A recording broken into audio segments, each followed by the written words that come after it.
Joe? Sure. What we could do is the way we've been doing is we'll queue up the questions in the thing, and then we'll just call on people and they can ask you questions rather than everybody talk at once. Fantastic, fantastic. Will you run that or take the cue or? Yes. Perfect. Do you want? You're going to do? I've got about questions 5 as they come, or do you want to wait until certain points? You know what? I've got 5 slides to show, and a small little talking point about each one of them, so I can give the audience a little bit of food for thought with that, and then we can go to questions. I would prefer to have the questions, middle or the end of it. I don't have a hard stop at 60 minutes in. If we go a little bit longer, we'll go a little bit longer. I don't have a problem with that. And if I'm boring everybody, we can end early. It's entirely up to the audience. Sounds great. Mm-hmm. I'd rather save the questions for the end. I know sometimes I'd like to be timely, but it just interrupts the flow a little bit. But we'll get right into it. I'll be able to show my platform too if people have specific questions or strategies that they look at. Okay, Tony, you also co-host, but okay, you can't have 2 people at the same time. Like you, Joe, and me, we're all co-hosts. I'm actually the host, and then you and Joe are co-hosts, but we can't share the screen at the same time. So I have to come out of my share, like what I'm doing now with the slideshow here, and I have to come out of that before I'm able to let you share the screen. So that's no problem. But right now you can share the screen when I come off the slideshow. Okay. We'll start about. I'll keep it like that. I don't mind. If you don't mind seeing it like this, if that's okay with you guys, I'll keep my side here without having to move everything and change the aperture. All right. So it's all about earnings tonight. I got 5 quick slides that we're going to show you. The first one I'm going to talk about one of the takeaways from earnings is looking at correlation, right? Are these trades going to be correlated to other trades or positions that you may have on in your portfolio? And from what you can see here, the day of earnings as compared to other days, there's really very little correlation. They're mostly uncorrelated. So if you're looking at an earnings trade, you really have to look at it as a standalone trade against all of your portfolio. Meaning that, no matter what if you're advanced enough to beta weight your portfolio delta, you have 20, 50, 30, 100 different stocks, and you beta weight them to see what they all do to compare to the S&P 500. You really have to look at earnings trades as their own offshoot. And for that, I think you have to use a lot less buying power or a lot less contracts when you're making these trades. Now, I know this is called the Long Island Stock Traders Group, I believe, and maybe 20 years ago there was a lot of stock trading, and maybe there still is. So if you're doing stock with earnings, you're using a lot of buying power, but then it comes down to contract size. I want you to stay very, very small with your contract sizes, as these are not correlated to the market. Now, we've done a lot of research on bull markets and bear markets, and yes, there are occasionally bear markets. Do earnings have any kind of correlation with that? And it really is pretty random. So my first takeaway, or my first slide up here, is really about earnings trades have nothing to do with what's going on in the market, and you have to laser in and focus on just that specific stock. My next takeaway here is to look at IV. IV is implied volatility. It's just the how much contraction we get in implied volatility after earnings. And if you look here, like in Apple, the average IV change after earnings is 6%, Amazon 6%, Google 7%, Tesla 10%. Why is that important? Well, if these 4 are a good example, and it's a very small study set, but with a lot more stocks, it comes out to be the same. We've realized that it's significantly under 10%. So it's more like 7% and under, which is the average change in implied volatility. So if implied volatility is going to go down, you can at least extrapolate out how much you think you can make on a trade that you're putting on that's selling premium. Now, if you're putting on a trade that's more of a binary event, like a 50-50 shot, like a zebra, which is buying 2 in the money options and selling 1 out of the money option, that's just a complete stock substitution. Why do I mention that? I mention it because it's a stock traders group, or at least I think you're a little heavier in stock than you are options. It uses significantly less buying power. So you'll be using about 10 to 30% of the buying power you would be using if you were using stock alone, and it has a built-in put, meaning that you don't pay anything to have defined risk to the downside if you're bullish, or defined risk to the upside if you're bearish. Now, why am I worried about downside if I'm bullish and upside if I'm bearish? Because we don't always know which direction the stock is going to go. And, you know, I've said this on the show when Tom lets me speak, but, you know, everybody helps me spend all the money I make.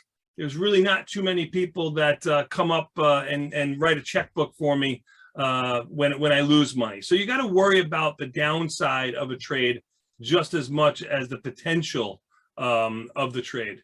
All right, my next slide is really looking at how volatility on days, is it random? And it does come out to be random. What you're looking at here is volatility percentage of daily price moves in each one of these stocks. I won't read them off for you. You can see them yourself. On any day, the volatility can move, you know, 1 to 1.5%. Let's just round. It's under 2%.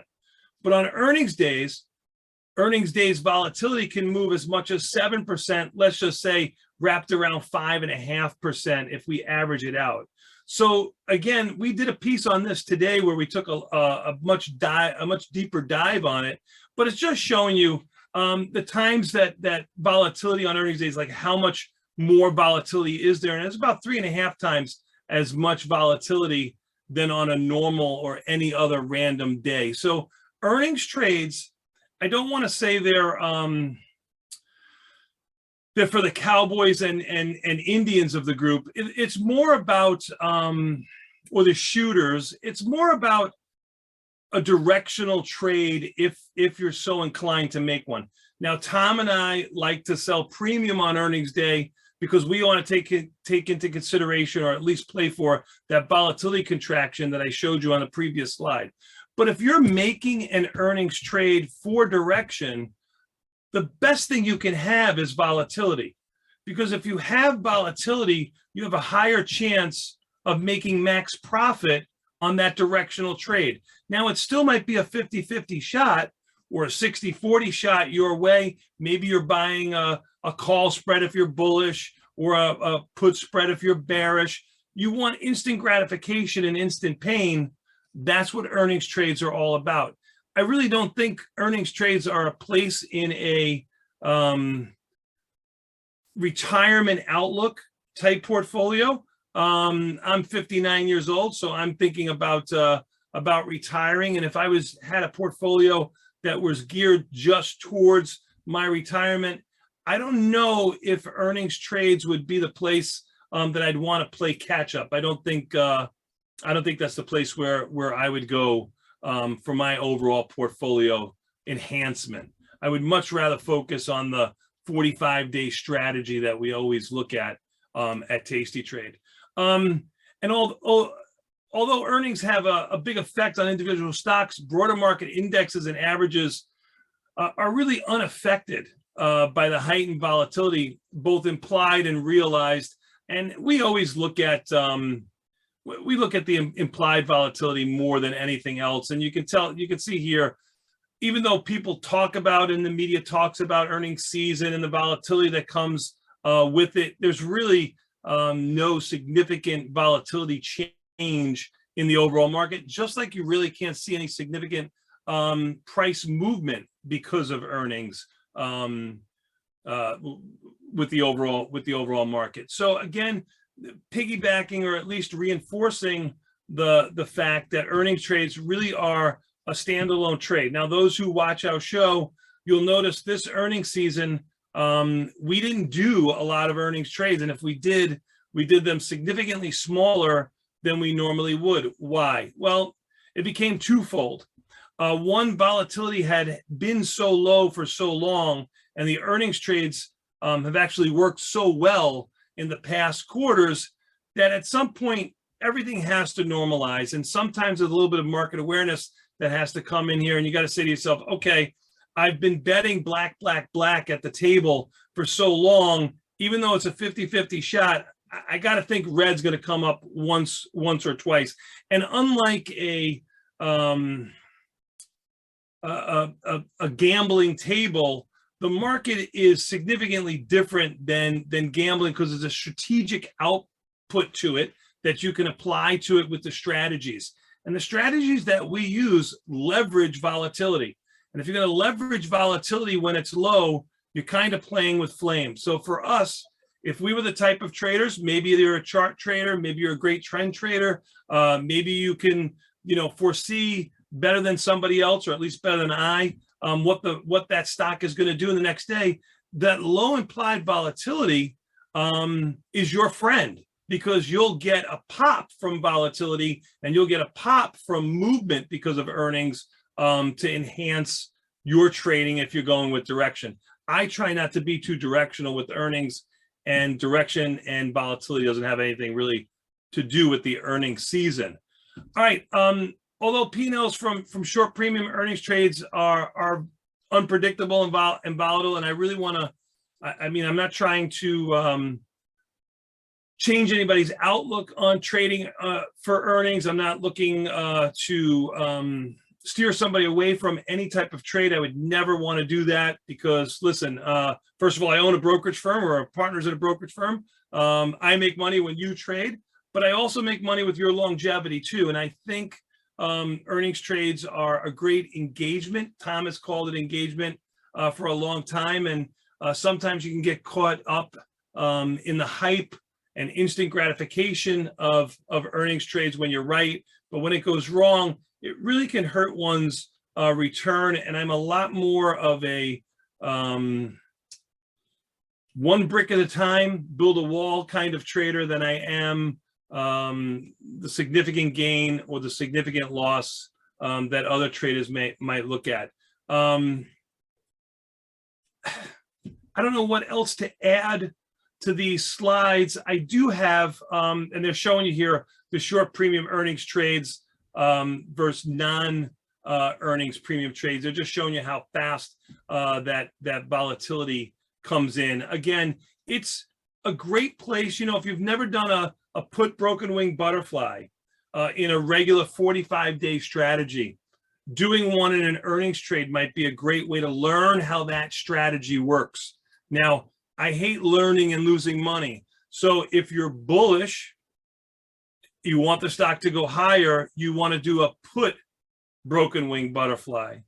If you're bearish and you want the stock to go lower, you want to do a call broken wing butterfly, because you always want the risk to the side where you don't think the stock is going. I'll put all these links up here so you have them. You can always email me. I'll be happy to give them to you, so you don't have to write anything down or anything like that. But these are just, all of them are fairly recent. I think the oldest one was from 2019. The rest you can see are from 2020 and 21. So they've all been pretty timely. Now, remember, results change. This is not like something that's constant all the time. We've had wonderful earnings seasons and we've had bad earnings seasons. And sometimes it's just lucky and in avoiding the docu-signs when you're selling premium. Now, if you're a position trader or you're a directional trader, maybe that was a huge win for you, or unfortunately a loss for you if you got the direction wrong. For us selling premium, I want to stay outside that 6 or 8% vol movement that I'm expecting, and let the chips fall where they may. I know I went through that pretty quick, Joe. I thought we would have more, we'd have questions, and I would go from there. So can you go over like the mechanics of what you're selling when you're doing earnings? Okay, so let's take a look at GME, because that's the only stock that had earnings that at least I think I can show you at least had decent sized markets. And And again, we're looking at it, post earnings. They came out with the earnings after the market closes today. And you'll notice that there's a good thing. Listen, Tom and I will go over a 19% implied volatility as a 1% move.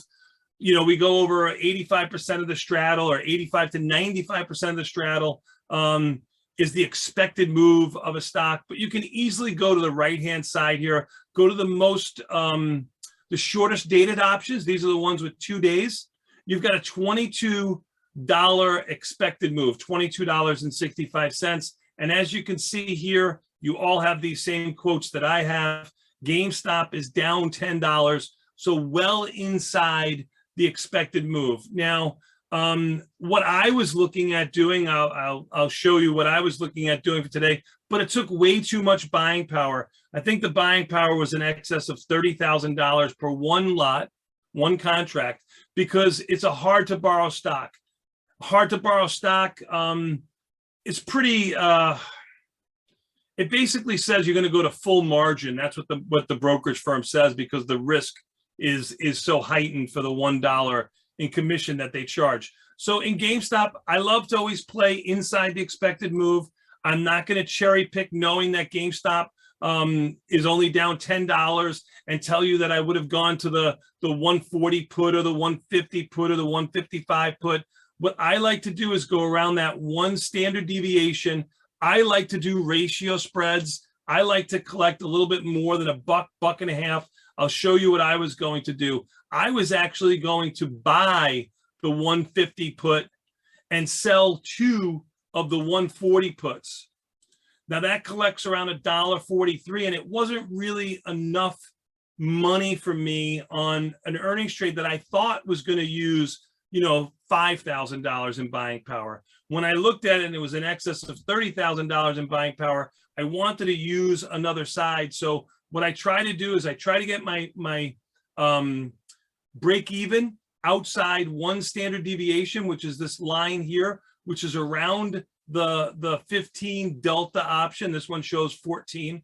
I go to the other side, the same type of trade, only on the other side. I go to around the same delta. Now, when you look at this and you see that the 30 delta that I was buying here was trading around $4.40, and it has a 30 delta, and you go to the 30 delta on the call here and it's trading for $8, I was going to go much wider, much further up on the upside, and I was going to go to something like a 190 or 192 and a half call. I'll go to the 190 just for giggles.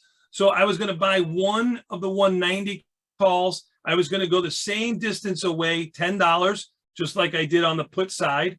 And I do a lot of these trades on my podcast that I do on Tuesdays and Thursdays, but I do them in the 45-day time frame. And you'll notice here I was able to catch around $1.50 on each side. Now my pop here is a high. Actually, when the market was higher at 173, this was over a 90% pop. It does have risk. Now, pop is probability of profit. It does have risk on both sides, but as you can see from the green line, my break even is well above the one standard deviation, which is closer to 210, 207 and a half. And it's a lot, like I said, lower, under 130. So I've got a $22 expected move. I'm just about $50 lower on the downside, and I'm just about, on my break evens, I'm just about, the same distance to the upside, 40 to the upside. Max profit on a trade like this, well, believe it or not, even though I'm collecting this $3, my max profit is at my short strike. So my max profit is at $200 at expiration, which is only 2 days away.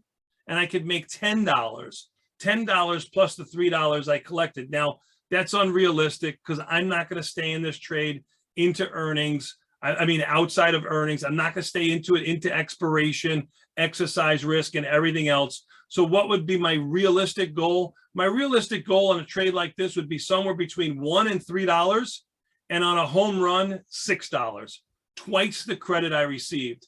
On the downside, my break even on this trade, or my best case scenario on this trade was 140, where I make $10 on this spread plus the $3 I collected.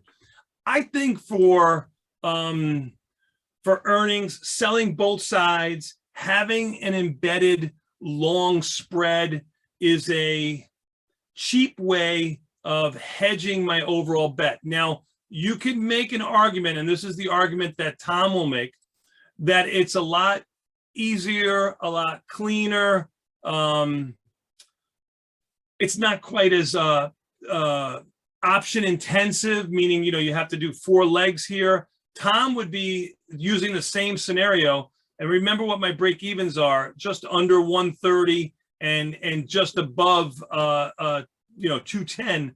Tom would do something like selling the 210 call and selling the 110 put or the 120 put.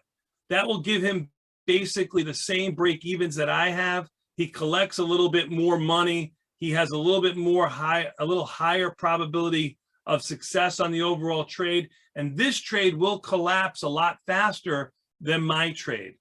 My trade, what does it do? It gives me a little bit of peace of mind to the downside that if we go outside that expected move, I've got some cushion of almost $10 on that spread. So I've got intrinsic value. I know if anybody watches my son, Nick and Mike Butler, they talk a lot about having some intrinsic value on a trade. A broken wing butterfly or a double ratio spread like the one that I showed you here has some intrinsic value if things go horribly wrong. So that would be a trade that I would have made in GameStop. But like I said, it took way too much buying power, so I did not make it. You have a question from Chris Parker. Chris, would you like to ask you a question? Sure. Sure. Hey, Tony. Go ahead. So I have a question, not surrounding earnings, but just general. Given the current IV crush from the past few days, and now that we're in the sweet spot of like tasting mechanics of selling 45 days out, do we still open new positions with the IV getting crushed now, or do we have to wait for a down day, an uptick in volatility? How would you go about that? Yeah, no, I think you got to put the weight on the number of days here. I was just trying to show you, what volatility has done. It went up to around 30. It's lost 33% of its value, or implied volatility crush, what you called it, over the last 3 or 4 days. That's a giant move. The one thing I'm kicking myself in the pants for is I didn't sell any type of calls in VXX or call spreads in VXX. The call spreads trade a little bit cheap, but I have positions that played for implied volatility to contract, and those worked out very nice, but I didn't take any type of volatility position on this pop. So that was my biggest regret from this play, from this last week. But to answer your question, 45 days, high implied volatility. You got IV rank even in something like SPY at 31. You can't wait for an up or down day. You don't know what the market's going to do. You don't know what volatility is going to do. We could sit in this 22 to 18 range, for the next 6 months. Nobody ever really knows. But a thing that I like to do, and I show a lot when I do my podcast, at least talk about it, is take a look at this IVX 5-day change. Now, there are not as many as before. As a matter of fact, there are a lot more now that have had this is the volatility crush I've been talking about.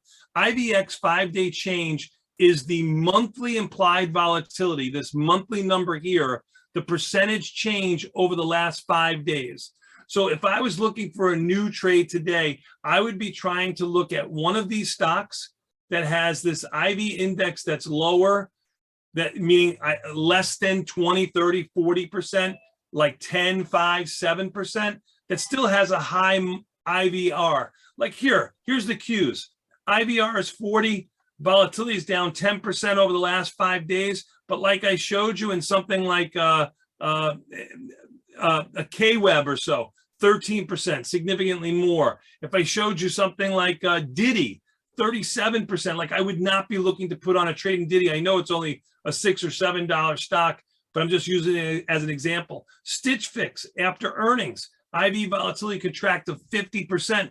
That's why Tom was able to make money on puts that he sold in Stitch Fix without getting the direction right, getting the direction wrong. I hope I answered your question. I would not wait for any type of volatility expansion. I would not be looking to use all of the buying power that I would normally be using. So if you're trying to put on trades 1 to 3% of your portfolio, I'd be at the lower end of that range, 1 to 1.5%. If volatility were to pop up to 25%, I might look to add trades.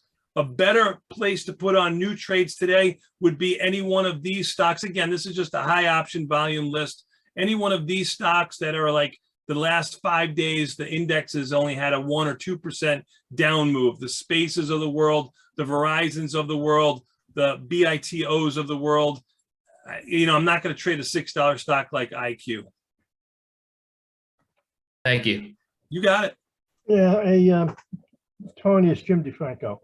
Yep. Can you give an example of, some of these things you mentioned about just now, a few minutes ago, can you go over the simplest options that maybe someone in the audience would like to execute for their IRA accounts? It's not dangerous, or it's not too, you might say, it's enough to maybe able to do in their own IRA accounts at a very safe mode, a very conservative way. Okay. Well, what particular option categories would you recommend? Sure. It's a difficult question to answer, and I'll tell you why. Because first of all, IRAs are mostly all traditional IRAs are mostly all bullish strategies. Now, if you're advanced enough to use options, you can have a lot, less bullish point to your portfolio. But most people aren't comfortable with that in their IRAs, so they lean a little bit, long in their IRAs. If I was looking at doing anything in a portfolio that was more of an IRA type trade or a stock substitution type trade, I might look at, and I'll take Apple just because it's widely held. I'm not looking to buy Apple at $175 at its highs, but maybe somebody in the audience is. And again, if they had done this at any other time, they would be right. So why not now? If you're looking to buy 100 shares of Apple, you're using a significant amount of buying power in your account. Some people's IRA, that's more than 1, 2, or 3% of their whole IRA. So what would I be looking to do? I'd be looking to do a 50-50 shot trade. And I say that with a little bit of a grain of salt, but I'll tell you, and I know Tom hates them, but I like the zebra trade for any type of directional trade. It uses significantly less buying power. I'll give you an example here just to put one up there. I'm buying 2 of the 170 calls. You can make them the 165 calls if you want to, 170s. I think the 165s will probably actually work out a little bit better. And I'm looking to sell one of the 75 calls. Now look at the pop here. It's basically 50-50. That means it's exactly stock substitution. So instead of using, almost $20,000 to buy 100 shares of Apple, I'm able to buy 100 shares of Apple. I know it says 93, but it's 100 shares of Apple for under $2,000. Now, what's my risk on this? Okay, well, here, let's do the math real quick. If the stock, let's say I paid $20 for it, just to use round numbers. And again, markets are closed right now, so it's a little bit harder to look at. But let's say you paid $20 for this, and the stock doesn't move over the next 45 days. Let's figure out what our P&L would be. Well, we're long 1 of the 65 calls. I know it says 2, but let's just do them one at a time. You're long 1 of the 65 calls and short 1 of the 75 calls. If the stock is right here at 175, that means that call spread is worth $10. Okay, I paid $20, but you're long another 65 call. That 65 call is worth $10. So this whole spread is worth $20. So do the math. if the stock goes to, let's say the stock goes up $20 from 165 to 185, that $10 spread one time that we have, the 165.75, is still worth $10. That 165 call, if we go to 185, is going to be worth $20. That's $30. That's a $10 profit. You paid 20, it's trading at 30, you made $10. It's a complete stock substitution, but I'm only using $2,000 instead of closer to, $20,000. If you wanted to add another component to this and make it something that had a little bit of theta decay, you could look to do something like sell one of the 190 calls. Now you're taking your initial capital that you're putting out from $20 to, let's just round down and say $17, but you're capping your upside. Now you're capping your upside in an area, where it only has a 40% chance of touching. So you still have a high probability trade on your hand, but you're using significantly less buying power than buying stock. If you can afford to buy stock and sell calls, or if you can afford to sell a naked put, like selling an at the money put or just out of the money put, or even if you're bullish, just in the money put, like the 80, 75, or 70, then go for it. That's the highest. It's everything that we've shown that shows just about the highest return on capital, barring, as looking at a stock substitution, one of the highest pop trades, one of the cleanest and easiest trades, commission and everything else to get in and out of, is selling a naked put. If you're bullish, if you're bearish and you're not at Tastyworks, you can't sell a naked call, but I don't know how many people want to sell naked calls in their IRA. I think That's dangerous. I think that's dangerous. I agree. I think, having an IRA account at Tastyworks that allows you to do every strategy, whether that's a naked call or not, it probably behooves most people. If you're limited in the strategies you can use, even though it's defined risk, then you probably should find another broker. And after selling a put, to be on the safe side, you can probably buy a lower price put. You certainly could. And if you want to do a call, you could do a call spread. Absolutely. Yeah. I mean, I know a lot of times we've seen a lot of customers who have been selling, at the money, basically straddles and buying the wings and hoping that the stock stays inside the expected move. Like if you did that in GameStop, that would have been a nice trade to make. So you sell the at the money and you buy the further out of the monies, $20, $30, $40 out of the money. You have $10 or $15 worth of risk. And if the stock is inside the expected move, you can make yourself $4, $5, $6. So a lot of customers do that for earnings too. Any other questions? Anybody else? Jim T has a question. Sure. Jim, your mic is muted. My mic is muted? No, it's not. No, not you, James. Not you, Jim. Oh, Jim sorry. T. Hey, Tony. Nice to talk to you. So I have started recently following Tasty Trade, and even I opened an account with Tasty Trade. My question is, like, you guys mostly focus on selling naked put or selling strangle and straddles. So how would you approach for a leap calls? Like, I haven't seen any video related to buying a leap call. How do you approach a Tasty Trade mechanism? All right, so I'm an ex-market maker, Tim. Was Tim with a T? It's okay. I'm sorry. I missed your name. I apologize. I'm an ex-market maker, which means I used to make markets for a living in all of these options series, and I only traded my own money. I never traded anybody else's. If an order was to come into the crowd for a leap option, I knew it was going to be a buy because nobody comes in to sell leaps, especially on the call side. On the put side, maybe, but nobody comes in, no customer, no retail customer comes in to sell leaps. So they're artificially high. So when you're paying even mid-price for a leap, I don't think you're really getting mid-price. So I would ask you to do the work of trading it every 45 days. We've done the research for you. We've spent millions of dollars to support that around 45 days is the best strategy. I get the idea of loving to have that long option in the back and keep writing calls up front. I have no problem with that, but you have to be very careful with volatility for one. You actually want volatility to be low when you're looking to buy these leaps, and you want to sell something in the front, even though volatility is low and you want to diagonalize it. That would be my opinion. So if you wanted to buy a leap, because I never want to tell anybody not to do something, because you have to try it. You have to do it for yourself. And if it works for you, never stop, no matter what anybody says, whether it's myself, Tom, or the greatest trader in the entire world. If it works for you, you keep going.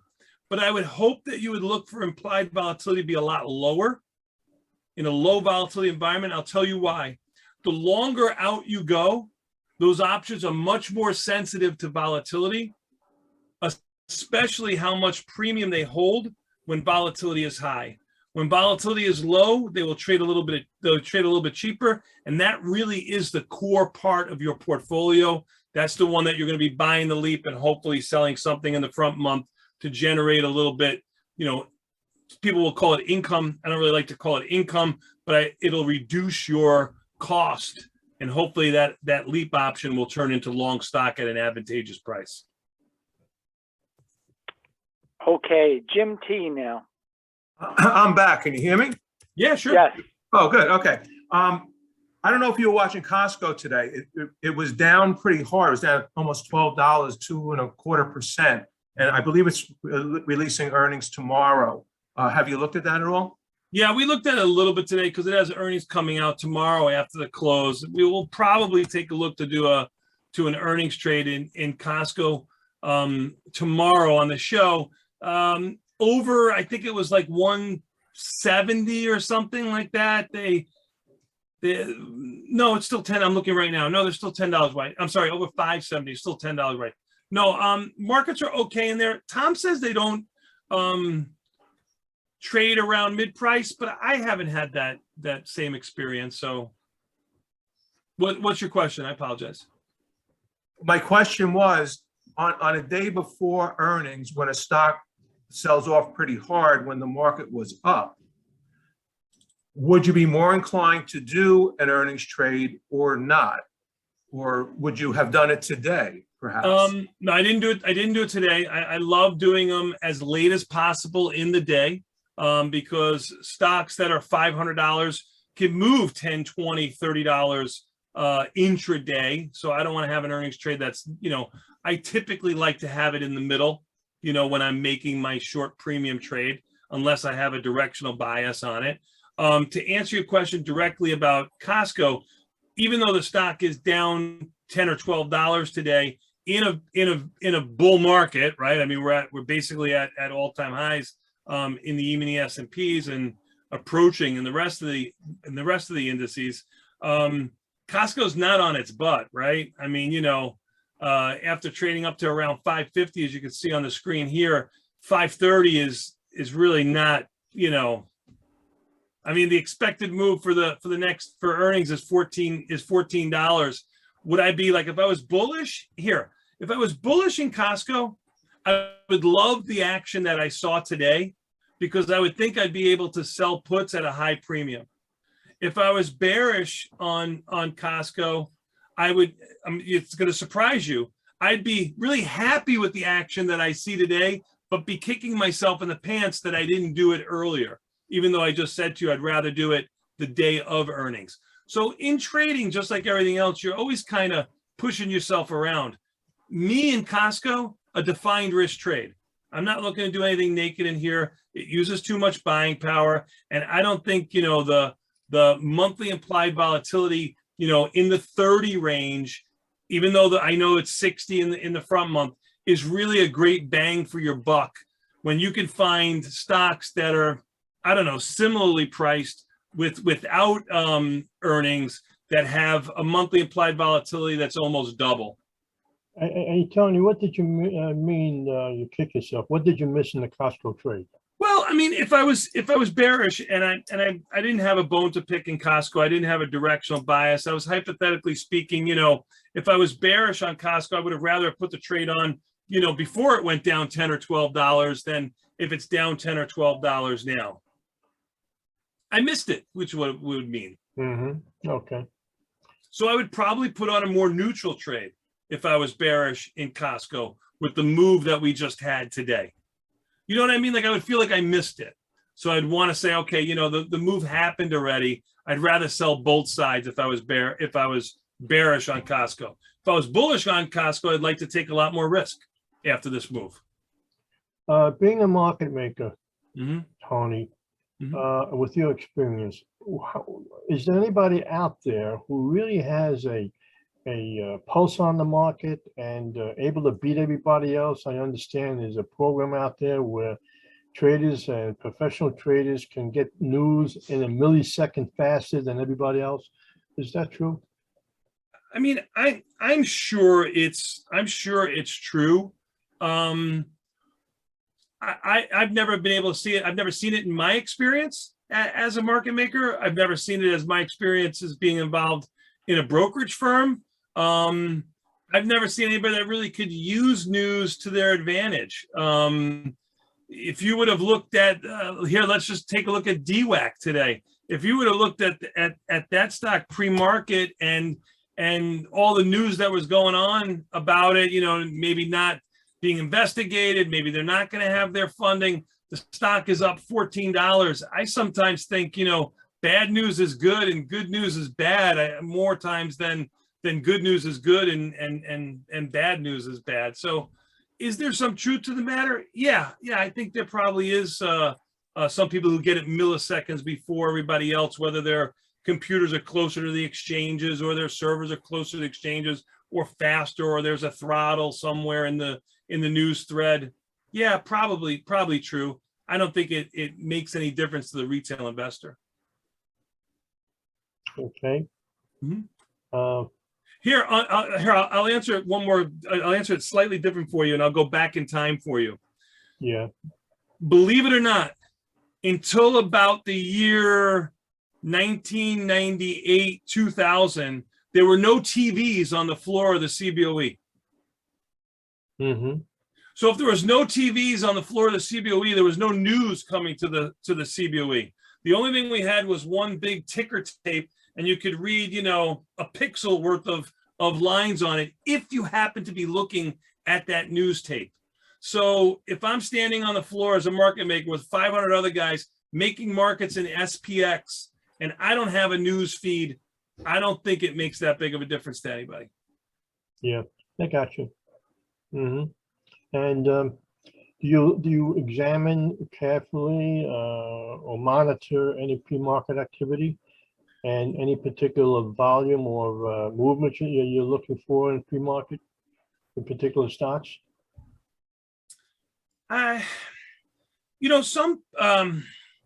shared an office with a man who's 80 years old in about 3 months. His name's Kenny Weiss, and he was instrumental in my life, teaching me how to trade and be a market maker. And his father was a stockbroker, and he would do bubble charts on the stocks that he traded. There was Pennzoil, General Motors, and Eastman Kodak were the 3 stocks that he would trade all the time. He watched them pre-market. He watched them post-market.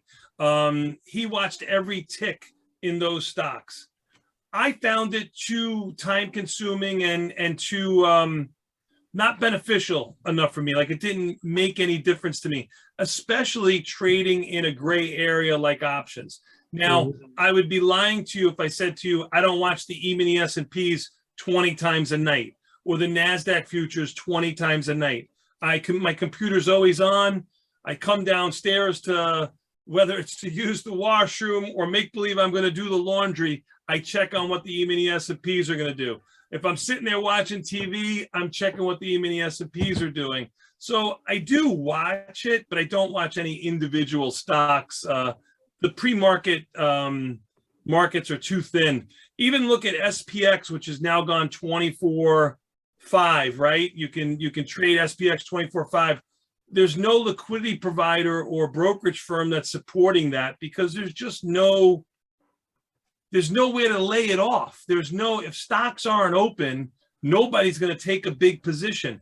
You can't have the CBOE open without having the New York Stock Exchange open. You can't have the New York Stock Exchange open. You can have the New York Stock Exchange open without having the CBOE open, because the tail wags the dog, not the other way around. Right, yep. Any more questions out there, Joe? Andy J, would you like to ask your question? Yeah, Pat, if you have a stock position and you're going into earnings, what's the best way to hedge against a huge drop in earnings? Reduce your stock size. I mean, like if you have 100 shares, sell 50. You wouldn't use. I mean, like if you you're wouldn't use options to. If you sell the at the money call, sell a 30 delta call would be my standard answer. Here, so it's a big quandary here, right? Like you own a stock, but you're worried about a big move down. If you're worried about a big move down, then you probably should sell some shares of stock. There's a synthetic way of doing it using options. Selling an at the money option is worth 50 deltas. Volatility is extremely high. You're getting paid a lot for selling that option. For me, that's the prudent thing to do. If you wanted to be more bullish, I would sell the 30 delta option. If you wanted to be, entirely like, you didn't care about tax consequences or something like that, selling the stock and buying a lizard, a zebra, which I just showed you, would be an excellent way of, defining your risk, to the $20 in Apple that you paid. Like Apple's 175. If I paid $20 for that spread, I have a synthetic put at 155. So if Apple was having an expected earnings trade of $10, mine would be $10 below that move. Now, I don't think the stock is going there on a bad move, but you're talking to me about, a move, a tremendous move to the downside. That would be, two ways you can do it. A zebra is a stock substitution, selling an at the money call, or selling a just out of the money call. What expiration would you use if you were to sell a call? I would probably stick to the same 45 days, because I want to be wrong on selling the call, right? Like I still want the stock to go up. I want that stock to go up $20, and I'll deal with, if I sold the call at 5 or 6, I'll deal with the $8 that I didn't, capture on the overall trade, meaning either keep the stock, maybe and keep the naked, the stock in the call, maybe buy a call spread now as a stock substitution, that kind of thing. Okay, thank you. You got it, man. Good luck to you. Thanks. Yep. Hi, Max. You want to say hello? You want to say something, Max? Yeah. Hi, Tony. My man, Max, I love your shirt. Thank you. You're welcome. I always have Tom close to me. Of course. Well, when you don't have a directional opinion going into earnings, I know that you and Tom do sell strangles, and you always look at the expected move, and you go out at least the expected move, if not twice that. So I was thinking maybe you want to show an example of that, just so people can see on the platform how they can easily see where the expected move is. Sure. I think what Max is going, and I'll go to any stock. I'll just put the one that I just had up there now, since there's no, live or Costco. We can go to Costco, because Costco has earnings tomorrow. Let's just assume that the stock is going to be here at 5:30 tomorrow. If I was trying to do an earnings trade in Costco, the expected move is just about $15. So $15 from 5:30. You're looking at 5:15, right? Which is the 20-ish delta option. We like to go twice as low as that. So I would like to go down to the 500, and I would like to go up to around the 560. Now, if I can get over $1 for that spread, then I'm good with it. Now, this is a $500 stock. I'm talking, when I say over $1, I'm talking about stocks that are $250 and under. So I would want to get at least $2 or more for this type of trade to put this on, just to make the buying power, stay in line with the rest of the trades that I have on. And you'll notice that it has an 85% pop. there's a great debate going on in trading right now on, and I don't like it, but we've had a lot of research that supports it, that selling the straddle is actually better than selling the out of the money options that I just talked to you about. Now, I think it's too much risk. Tom thinks it's too much risk, but every time we do some sort of analysis on it, that straddle seems to win out over the strangle by a small percentage. The reason being, when the stock stays well inside the expected move, like what you got today in GameStop, you make significantly more money on the trade. In GameStop, let's do the 175 just to make it right. Or if we would probably do something like this to make it, a synthetic 172.5. You collected $22 on this. I'm going to extrapolate till Friday and say that we're here. This spread that was $22 is probably going to lose, probably worth about $6 on the it's going to probably lose about $6 on the opening, which is significantly more than the $2 or $3 that I was trying to make on the trade that I was doing. So I like going 2 times the expected move, but man, these straddles for those with the chutzpah to do it. We have support. We have research that supports it. Earnings are a crapshoot. I want to go back to what I said in the beginning. Earnings are instant gratification and instant pain. I don't think they belong in a retirement account, and I don't think that they belong in a everyday portfolio. Costco has an IV rank of 70. GameStop has an IV rank of 9. If you've had one or the other, which one I would do? I would say Costco is a better play than GameStop, but GameStop, we already know, was a home run trade. With what you just said, do you want to discuss at all managing losers? Yeah, listen, for unfortunately, and this is the problem with earnings trades, there's not a lot you can do. Like I have a Peloton earnings trade that's gone horribly wrong for me. I'm out. I think I'm out $9 today with the stock rallying $4. I'm short a deep in the money put. I'm going to do it from memory. I'm going to say it's the 155, and I'm short the 145 call. Now, I just told you I'm out about $8 on the spread. Now, let's take a look at where Peloton was when we had earnings. Peloton was trading closer to $85, and I'm out $10 with the stock down almost $40. That's just from rolling down the untested side, taking it from 1 month to the next, taking it from 1 month to the next, and being comfortable with keeping the risk on. Now, this trade is trading for $15.75. I need Peloton in the next 23 days because I'm going to roll again with 21 days. I need Peloton to be in between this 45 and 50 range. Let me tell you why. Let's fast forward to expiration 45 days from now. I'm inverted. Remember, the 45 call is going to have intrinsic value if the stock is in between 45 and 55. And the 55 put is going to have intrinsic value. This spread with the stock in between these 2 short strikes is going to be worth $10. Let me prove it to you. Stock is at 50. The 45 call is worth $5. The 55 put is worth $5. This spread is worth $10. It's trading for almost $15.75. So if I were to keep this till expiration, even though I'm out $8, I would only make back $5.75. What am I hoping to do? I'm hoping that the stock stays in between here for the next 23 days, and it was lower.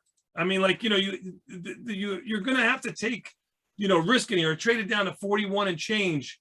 When you're playing this game and reducing this delta by 50%, you do have delta risk. There was many times in this trade where I had 30, 40, or 50 deltas. And when I got to that 50 delta, I rolled down the untested side and got to 25 deltas.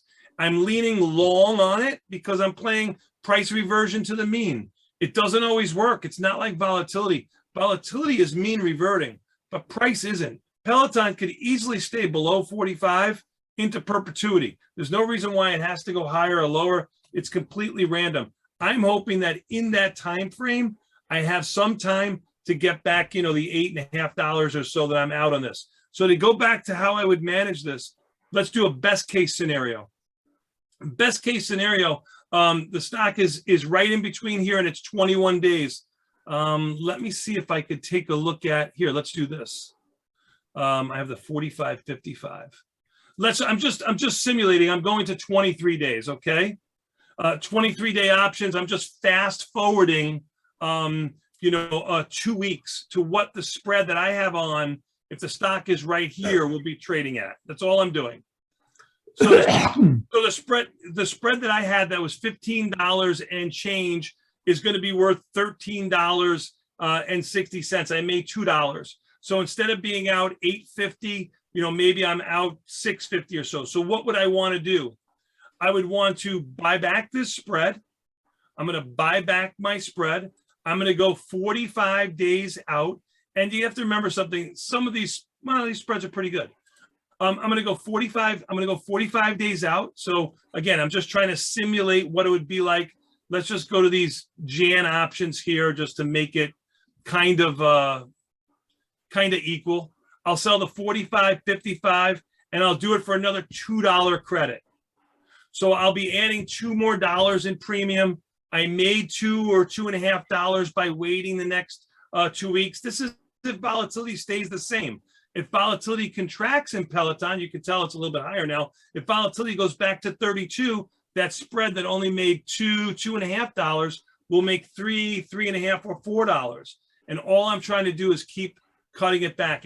I would definitely think about when I rolled going back to a regular strangle. It's cleaner when I look at it, and I would be doing it for a total debit of 780. Remember, there's put call parity. 780 debit is the same exact thing as 215 credit. Let me prove it to you. 215 credit, I could make $2.15 more if the stock stays in between here. I hope we all agree on that. I'm doing it for 215 credit. I could make $2.15 more. Let's go to the inverse. I'm going to do the 45.55. I'm paying 780 debit. But if the stock stays in between here, what I paid $7.80 for will be worth $10. I make the same $2. It says $2.20, but it's the same $2.15. It's exactly the same trade. What does it do by going back to a regular strangle from an inverted strangle is it saves you the buying power in between that inversion. So I'll save myself $1,000 per contract that the brokerage firm will hold in buying power. Was that too complicated? Yes.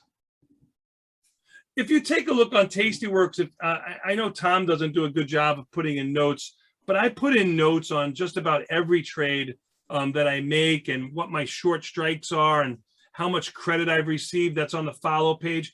I don't want you to follow the trades I make, but you could follow along and look at those trades and see how I'm managing them.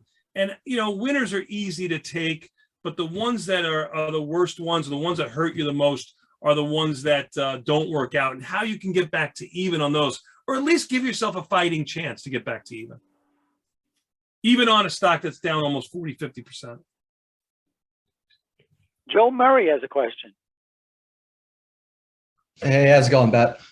I'm a long time Tasty trader. Back in the day in like 2011 or something like that, I joined. Thank you for your support. Yeah, I've been around for a while. One thing that I've noticed that I think a strategy that is a little bit underutilized at Tasty, and I've actually really only discovered it over the past couple of years, is the use of a calendar spread. I feel like a lot of the studies that you guys have focused on is really focusing on using it as a low IV strategy, but I think actually it could be used in both low IV and high IV, because when there's high IV, a lot of times the front month volatility is in backwardation. So you're selling that higher volatility and buying the lower volatility. So I guess like my question from that, and I've done it a lot with like 45-day stuff and like more like weekly options that it works really, really well. But I haven't tried it with something like an earnings trade, where obviously like if you look at like Costco, the front month volatility is trading probably 20, 30 points higher than the next weekly or something like that. Yeah. Is that something that you guys have looked at all? Okay, Joe. So the problem with studies is you need continuity, or I don't know what the best word is, but you need a lot of data. What is it? You need a lot of data. Well, not just a lot of data. We can't quantify what volatility is going to do in the future. So I have no way, like an iron condor, I can look at those strikes, just keep looking at those strikes. It doesn't matter there's no variable. That's the word I'm looking for. Like in studies, you have to have set variables. In calendar spreads, there's no set variable, meaning that I don't know what volatility is going to do in those weekly options over the next, 5 or 7 or 10 days.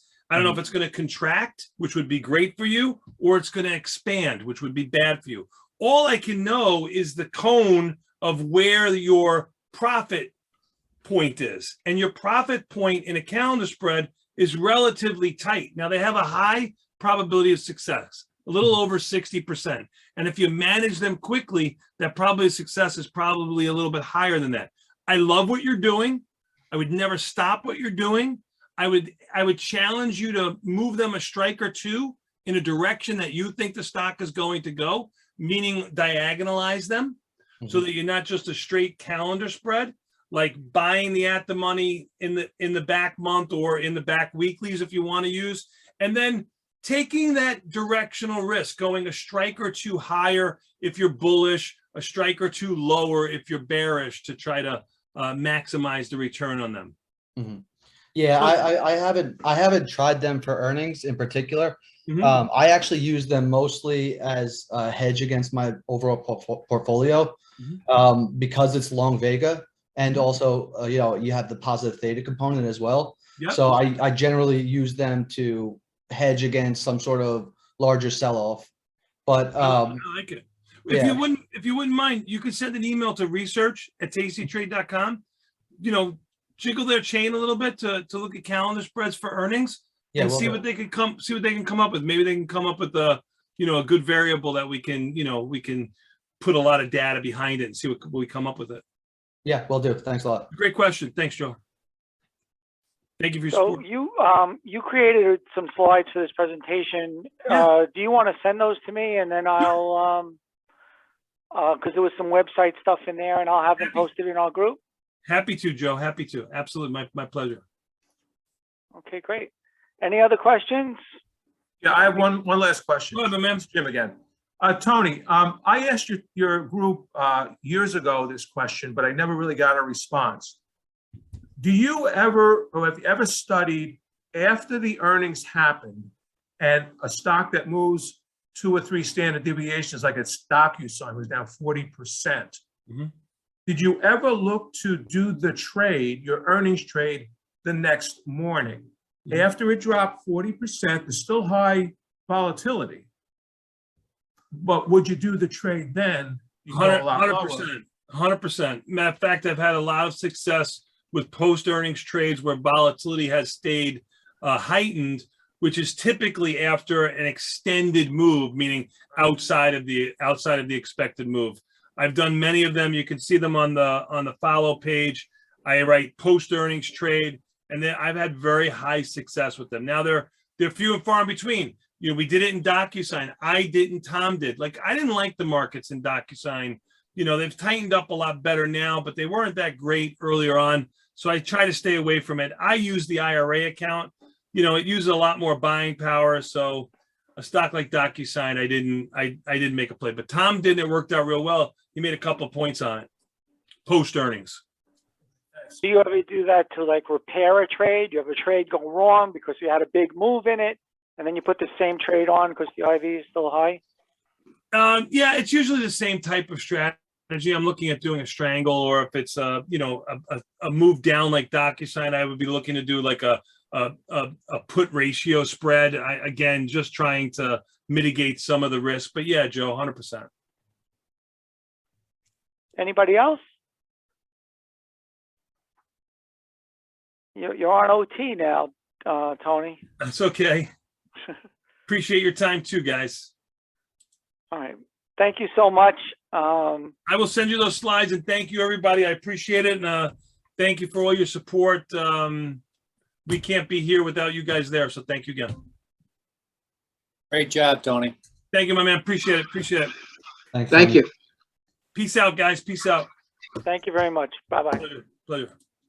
Okay, thank you everybody for attending. Now,